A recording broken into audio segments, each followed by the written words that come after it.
Welcome to a 5-part film series produced by the Manitoba Indigenous Tuberculosis History Project. This is Video 2.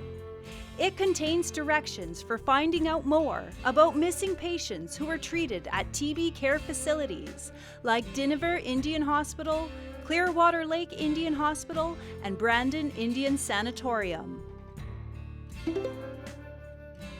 Families and communities can do this research. The purpose of the film series is to build strength, capacity, and capability. The Missing Patients Research Guide is an important link in this process. There are a few things to keep in mind when doing hospital-specific research. In Video 1, we heard about important research tips involving changing names, wildcard searches, and transfers of Indian residential school students between hospitals. We also heard about the importance of having some basic information handy. Do you have your checklist? Remember, you can find a copy in Appendix A at the end of the guide. Burial registers are an important thread in this process, so try to have a general time frame of when your loved one may have passed away. When you feel ready, contact the archives and records organizations about these and other valuable records. Keep in mind, things take time, and in some cases, a lot of time. So reach out and start the process of requesting records as early as possible. Also in Video 1, we visited several first-stop sources you should consult when doing hospital-specific research. Depending on the Indian hospital or sanatorium, there are approximately 5 to 10 more options for you to explore. It is beyond the scope of the video series to cover them all, so be sure to refer to the Missing Patients Research Guide. Take note, some of the sources presented for one TB care facility also applies to the others. The archivist interviews in particular can be tied to research across various locations. They are balanced throughout videos 2 and 3, so to make the most of these resources, it's best to watch the entire series. Let's delve into hospital-specific research about the Dynevor Indian Hospital. It was operated by the Anglican Church from 1896 until it was purchased in 1939 by the Government of Canada. After 1939, the federal government funded and operated the hospital through an agreement with the Sanatorium Board of Manitoba until it was closed in 1957. The 20 patients residing there were sent to the Brandon Indian Sanatorium. Those who died at Dynevor, particularly Anglican patients, are buried in the cemetery at St. Peter's Dynevor Anglican Church, just across the Red River. Patients from other faith communities might be buried in different cemeteries. Here is an overview of first-stop sources related to Dynevor Indian Hospital. A good place to start is at the Provincial Archives of Manitoba, located at 200 Vaughan Street in downtown Winnipeg. The archives building is wheelchair accessible. Look for the ramp near the entrance. They are open to the public Monday to Friday from 9 a.m. to 4 p.m. and closed for lunch from noon to 1. Remember to bring one piece of government-issued photo ID. From the archives, you can make a request to access the records of the Sanatorium Board of Manitoba, though access may be restricted under the Manitoba Personal Health Information Act. You can request that a search be performed in these restricted records, including the SBM Central Tuberculosis Register, to see if there is information about a specific patient. To request these records, fill out and submit a Personal Health Information Act request by downloading the form online.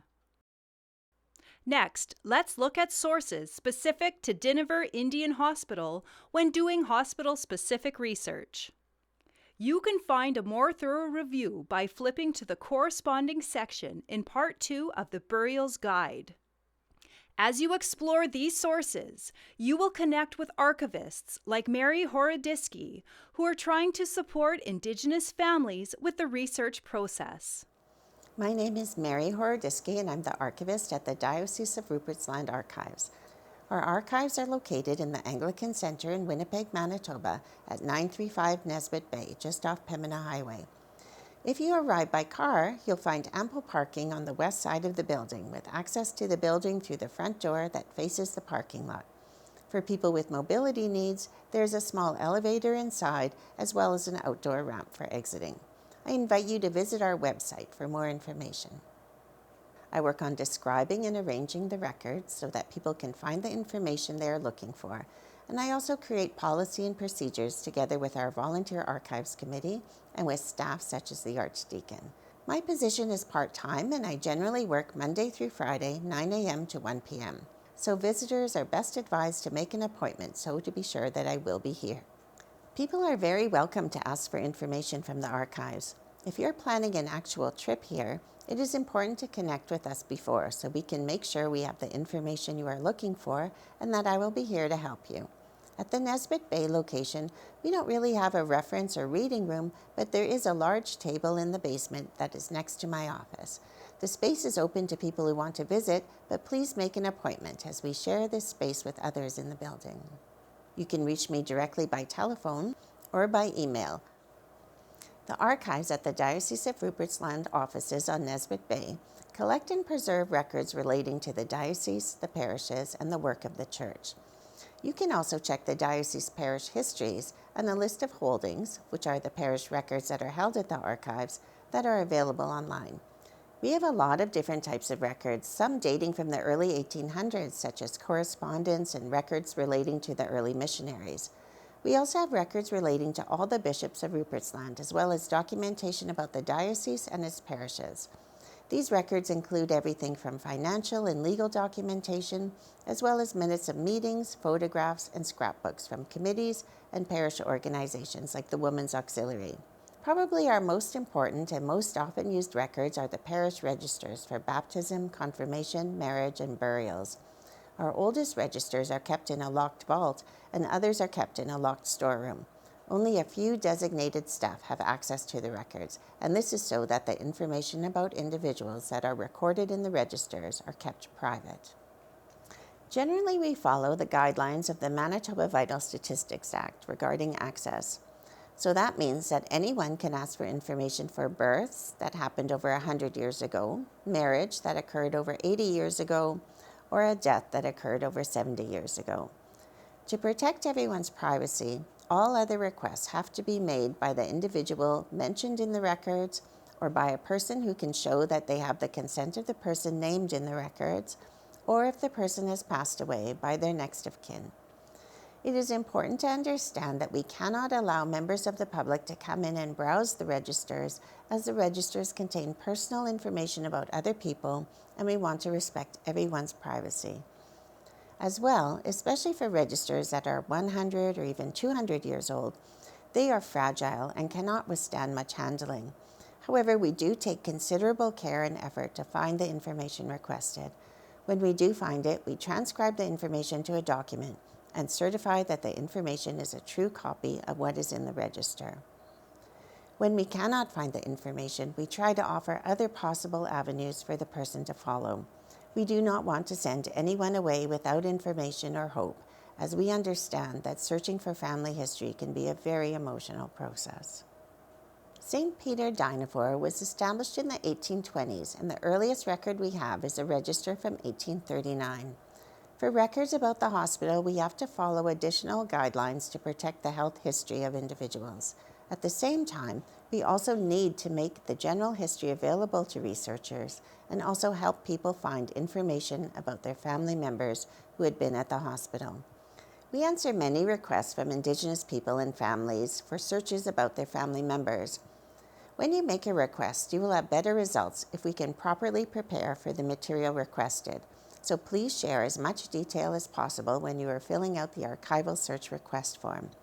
Keep in mind that requests for information take time, sometimes up to 6 weeks, as only one part-time person fulfills the requests.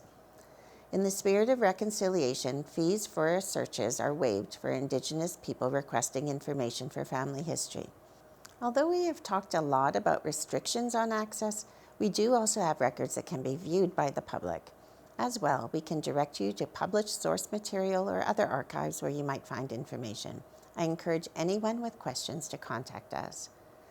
We hope Indigenous families and communities researching loved ones who never returned home feel more comfortable requesting information from our archives. Thank you. Your research may also involve knocking on the doors of other faith-based groups and denominations. Erin Ackland is an archivist at the United Church Archives, and she is equally committed to helping Indigenous families connect the threads.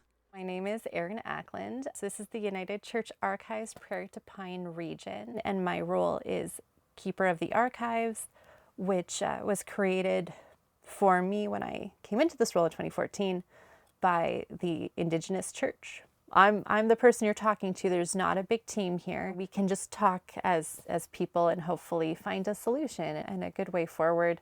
I am available if you make an appointment ahead of time, Monday to Friday, 10 to 5 most days, and some evenings and weekends if that is the only option for you. We're located at 515 Portage Avenue, which is also the University of Winnipeg. So we're not part of the University of Winnipeg, but we do share space with them. So we're located in Centennial Hall on the 5th floor of the library, right next to the elevator. It can be quite a lot of walking to get here. So there's a few different ways that we can manage that. So there is a lot of parking available, and there's also places where you can be dropped off. And there's lots of accessibility ramps into the building off of Ellis and Centennial Hall. There's no stairs to get into sort of our main building. There's sort of 3 different ways that you can get here. One, if mobility is an issue, you can talk to security who are immediately to your left upon entering Centennial Hall. If you're not comfortable talking to security, then you can also talk to me ahead of time, and I can meet you at the entrance of Centennial Hall and bring you up in an elevator that requires a key. If you come in off of Ellis, there's also another elevator that can take you up to the 4th floor of Centennial Hall, and then you have to walk across the building, and then there's another elevator in the library that can get you up to the 5th floor. If you don't need any elevators, then when you come into Centennial Hall, then there's a series of escalators that will bring you up to the 4th floor of Centennial Hall, and then you'll turn around and head into the direction of the library. Once you're in the library, you can either take an elevator or this very inaccessible spiral staircase up to the 5th floor. When you get off the elevator, you need to immediately turn right because we are right there, and it's really easy to miss our door. So it is a bit of a process. The United Church Archives have sort of existed in this spot since 1877. So for a long time, Methodist and Presbyterian ministers were sort of tasked with gathering the records of their ministry. They were housed here at various colleges that preceded the University of Winnipeg. And then in 1978, the United Church Archives were formalized at the University of Winnipeg because the University of Winnipeg started out as United College, and before that, Manitoba and Wesley College has the roots with the United Church. So if you'd like to look for information online, there's 2 sources that'll be helpful. One is our website, uccarchiveswinnipeg.ca, which includes information about our location as well as this visual map to try to help you find our location. So if you're interested to see if we have any photos from various communities, then you can search. And while not all of our photos are on there, there's still some. In addition, Manitoba Archival Information Network is a website that has finding aids, so that's descriptions of what archives holds. Maine has descriptions for many different archival repositories in Manitoba, and the United Church of Canada Archives has a link on their page to over 1,000 finding aids. So you can do your own research at home It's important that people reach out either via email or phone. I only work 21 hours a week. I'm only here about half the time. Sometimes I'm on holidays, sometimes I work from home, sometimes I'm sick. I would say to absolutely reach out at least 1 week ahead of time, but probably a few weeks would be even better, because then there's sort of more room for availability. Sometimes requests take a while to figure out, and if you come with no notice, then you just have to wait while I do that work, and you might not get as thorough an answer as if you give me some notice so I can look and research and figure out how I can best help you. So the more information you can give me in your email, the more help I can give you. So if you can include people's names, the years you're looking for, and the community, then that gives me a good sense if I have the records that you might be interested in. Sometimes people don't know the specific year, and that's in fact why they want the record. So right now, everything is open, and you're welcome to come see and take scans and photographs of the records. But as we reevaluate how to be an ethical and less colonial archive, then some of our policies might change and things might become more closed in order to respect the rights of communities.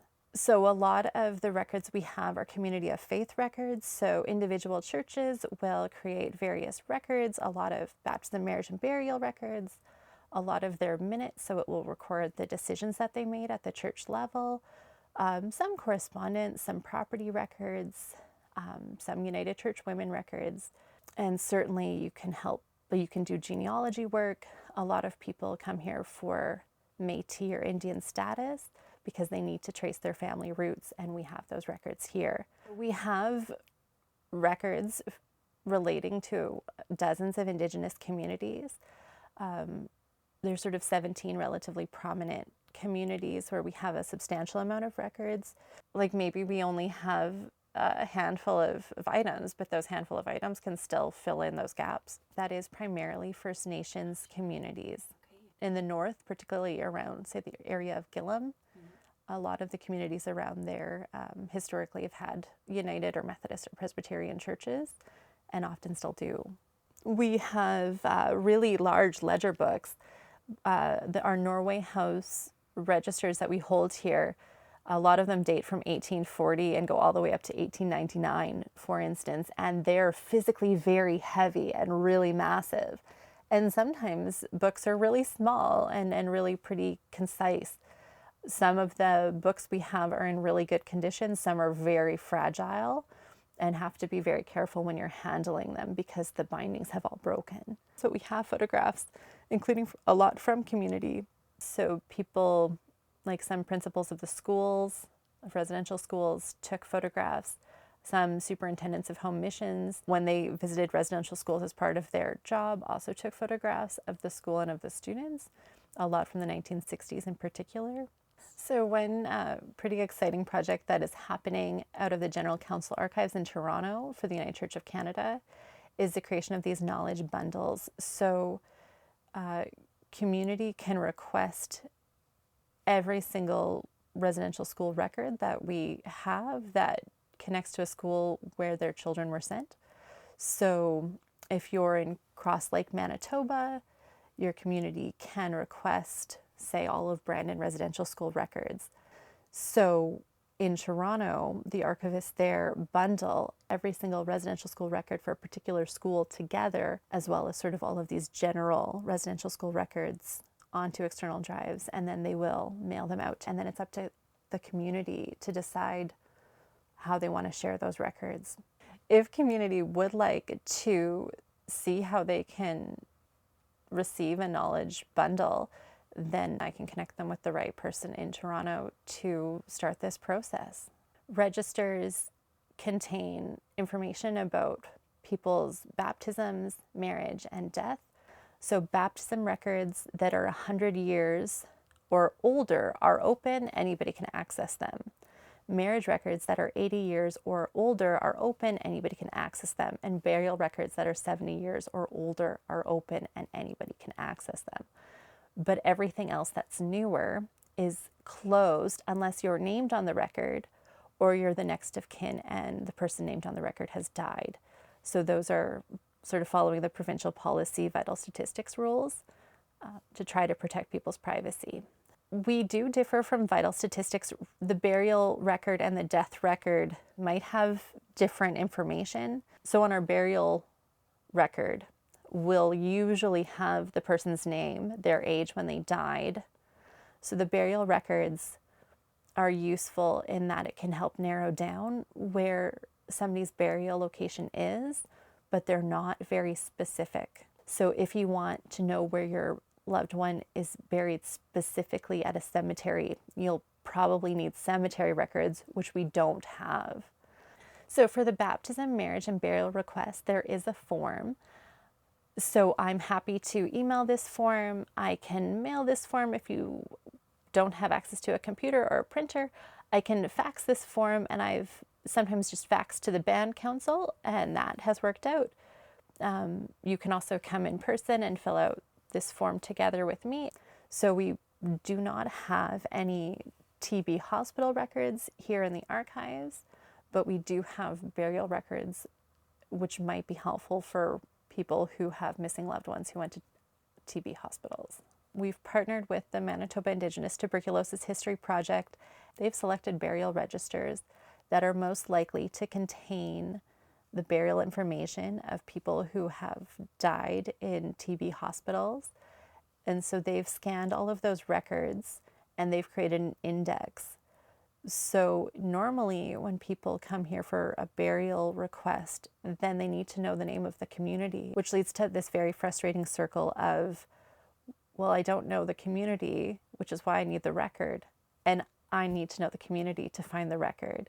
So what is wonderful about this creation of this index is now I can check the index with the most likely places where people were buried against your information, and that will lead to hopefully connecting families with their loved ones.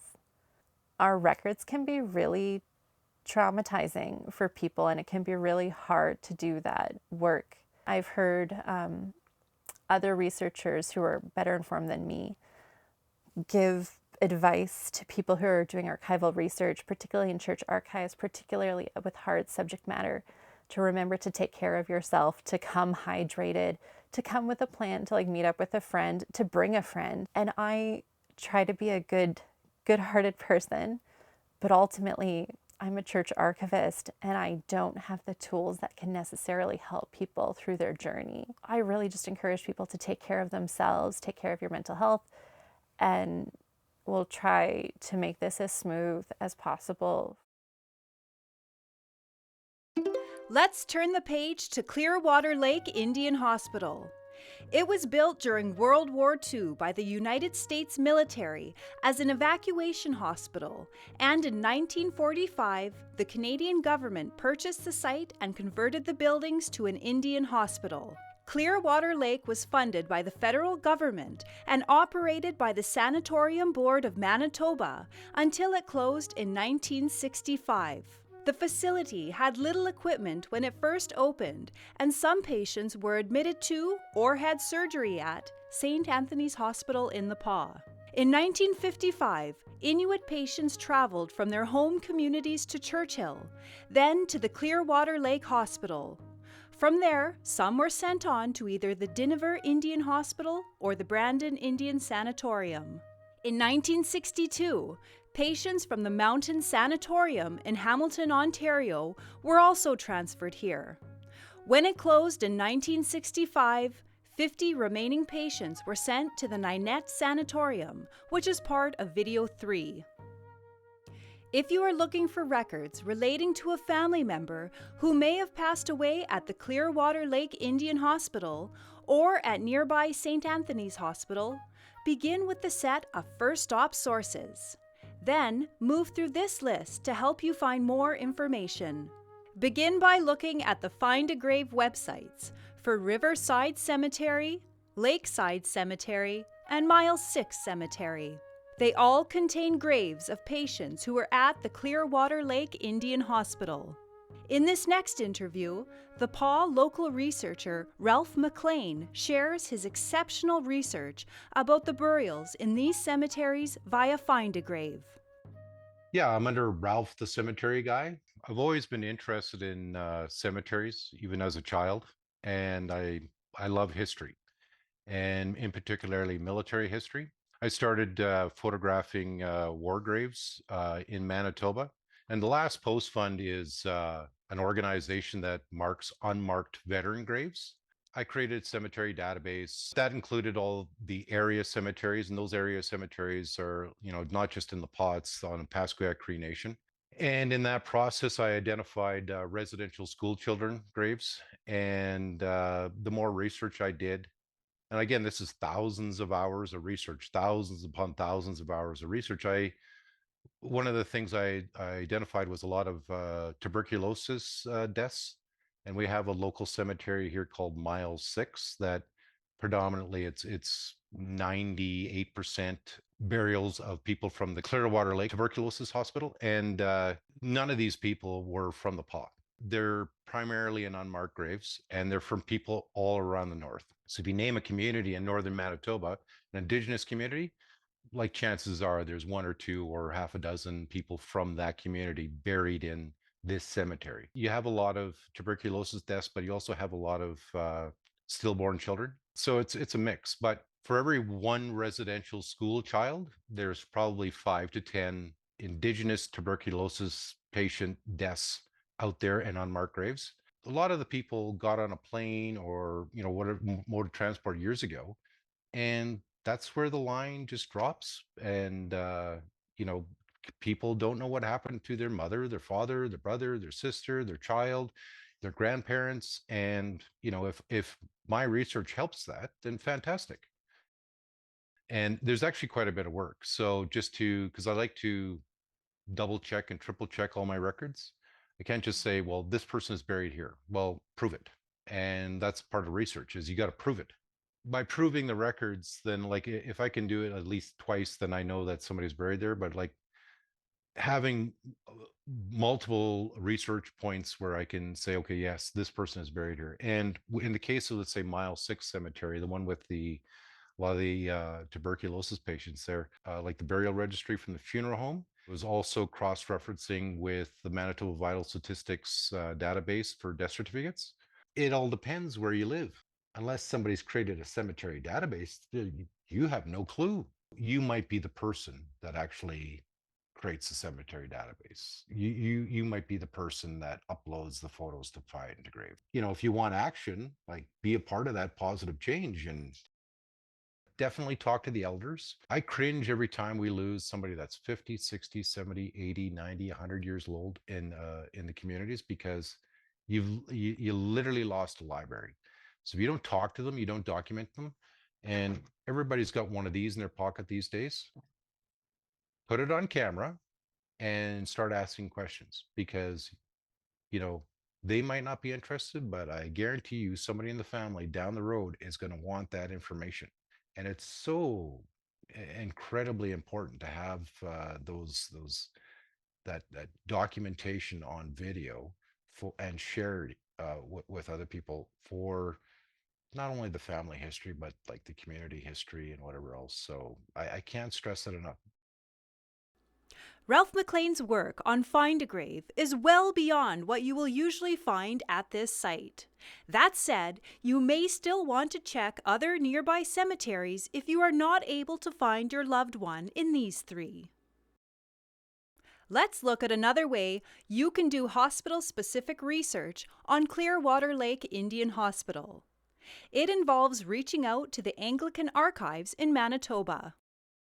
The records for Anglican deaths and burials are generally held by the Diocese of Rupert's Land Archives and by the Diocese of Brandon in western Manitoba. Records of burials in Anglican cemeteries at and near the PAW, including some related to Elkhorn and Mackay residential schools, are held by the Diocese of Brandon. You can contact the administrative archivist for more information. And if you want to make a request for records, you can find the form on their website.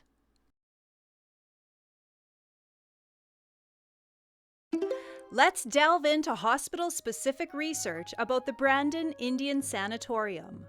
It opened its doors in 1947 in a converted military hospital at the corner of 10th Street and Queens Avenue in Brandon. The hospital was funded by the Federal Indian Health Service and operated by the Sanatorium Board of Manitoba, initially treating primarily First Nations patients, but also some Métis and non-Indigenous patients. Soon after it opened, Inuit patients from the Central and Eastern Arctic began arriving at the sanatorium as well. In the late 1950s and early 60s, it moved away from tuberculosis treatment as it was converted into a rehabilitation and long-term treatment facility. The remaining TB patients were moved to the Ninette Sanatorium, and that's part of video 3. If you are looking for records relating to a family member who may have passed away at the Brandon Indian Sanatorium, begin with the set of first stop sources. Then move through this list to help you find more information. The RG10 Indian Hospital school files are held at Library and Archives Canada, which all around is an important stop on your research journey. Archivists like David Cuthbert are genuinely committed to supporting Indigenous families and neighbors with locating and accessing records. My name is David Cuthbert. I'm an archivist with Library and Archives Canada in the Regional Services Office in Winnipeg. Library and Archives Canada is often referred to by its acronym, LAC, and we often refer to ourselves as LAC Winnipeg. We're located at 1700 Inkster Boulevard, which is just a bit farther east than the intersection of Inkster Boulevard and Keewatin Street, and we're open to researchers from 9 a.m. to 4 p.m. on weekdays. And there's lots of parking for visitors, including a few handicap spots right outside the front door. The bus routes number 77 and bus route 15 have a stop right outside the front of the building at Inkster and Dunlop. Our building is very accessible. There's no stairs at the front. There's automatic doors at the front entrance. The front entrance is usually locked, but there's a doorbell with an intercom on the wall immediately to your right when you're in the front vestibule. When you do arrive, we'll sign you into the building and issue you a pass. And these basic security requirements should by no means dissuade you from visiting our Library and Archives Canada facility, because we're very happy to support any research that you're undertaking. We have a reading room. We have a public kiosk that you're welcome to use on site. The kiosk has access to Library and Archives Canada's website, but also access to a few databases. In particular, access to sites such as Family Search and Ancestry.ca. Our website is part of the Library and Archives Canada website, and our Winnipeg office has a small presence on the overall website. And our archives, our holdings here in Winnipeg, are integrated with the main collection search database on the website. Library and Archives Canada represents the National Archives of Canada. Our organization's mandate is to preserve and make accessible the documentary heritage of Canada and to serve as the continuing memory of the Government of Canada. The main location of Library and Archives Canada is in Ottawa at 395 Wellington Avenue. There are also service points in Halifax, in Vancouver, and here in Winnipeg. Here at LAC Winnipeg, we have records from over 60 government departments and agencies. In all, our archival holdings amount to over 40,000 containers, or about 12 kilometers of records. Most of those records document government activity in Western Canada.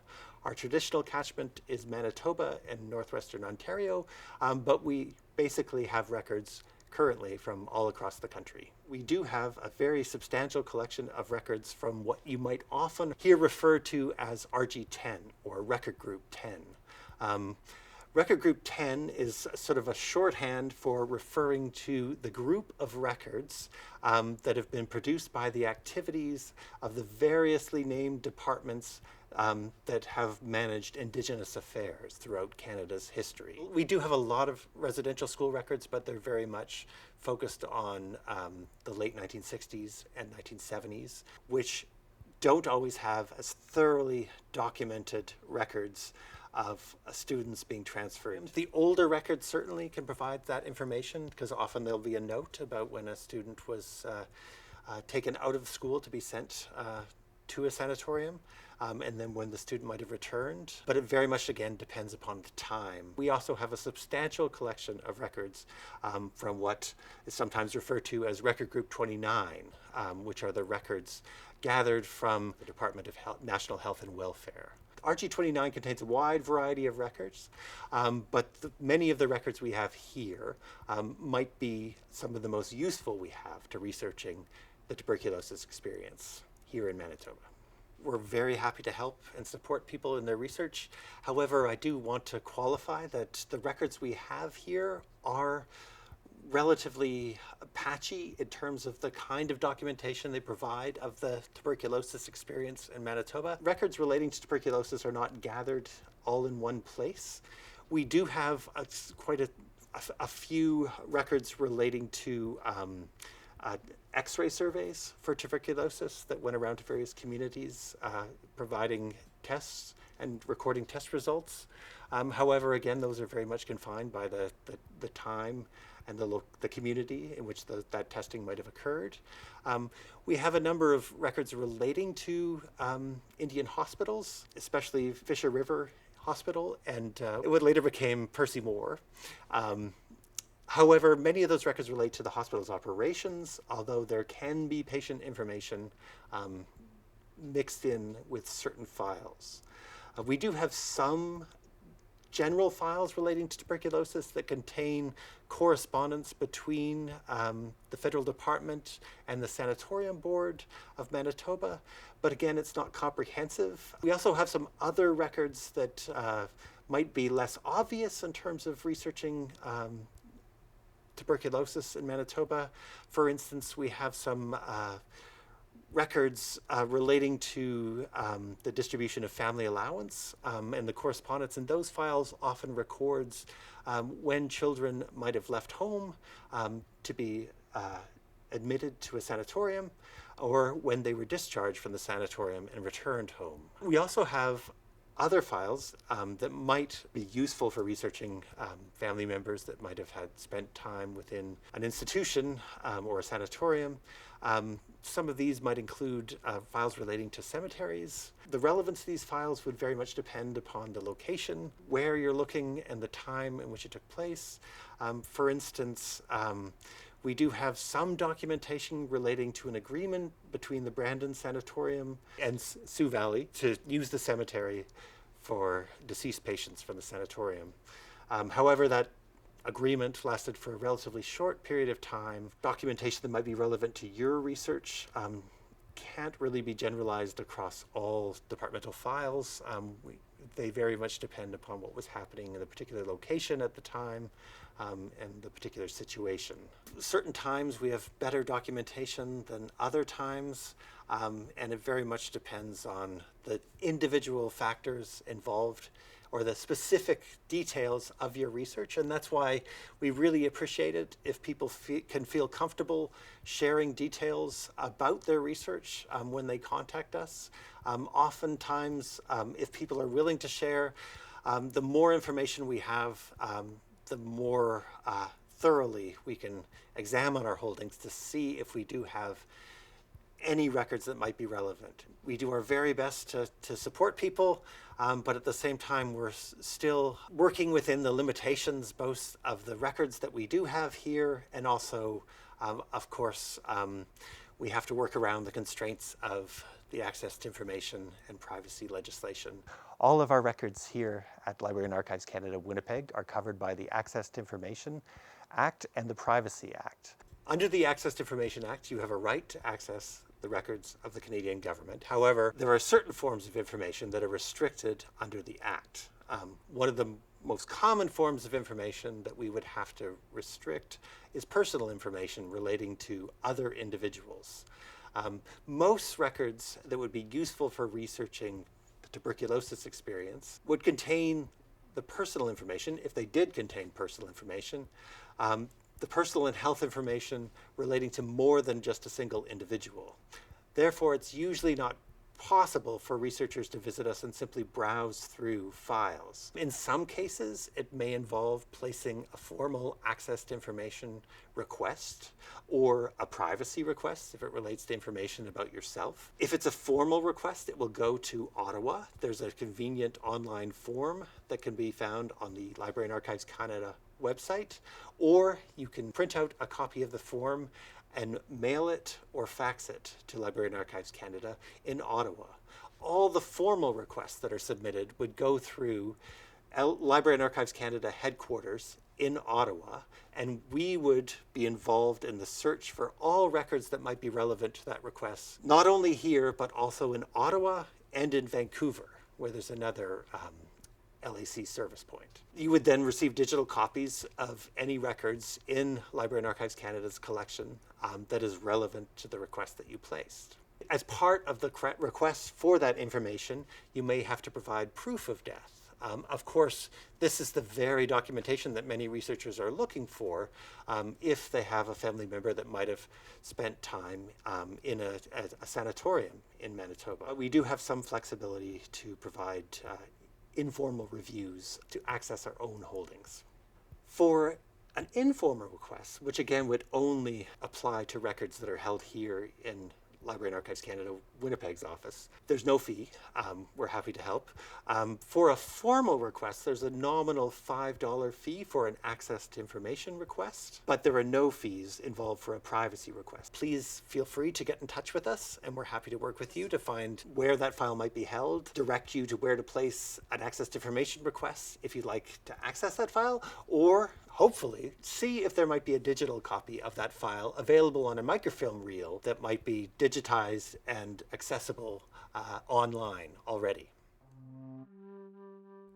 The RG10 Indian Hospital school files are useful for research related to the Brandon Indian Sanatorium. This demonstration shows the two-step process involving LAC and Heritage Canadiana. Find the listing for the file online at Collection Search. Make a note of the microfilm number, the volume number, and the file number. Move over to Heritage Canadiana, and with that information handy, locate the digitized copy of the file by flipping through the reel.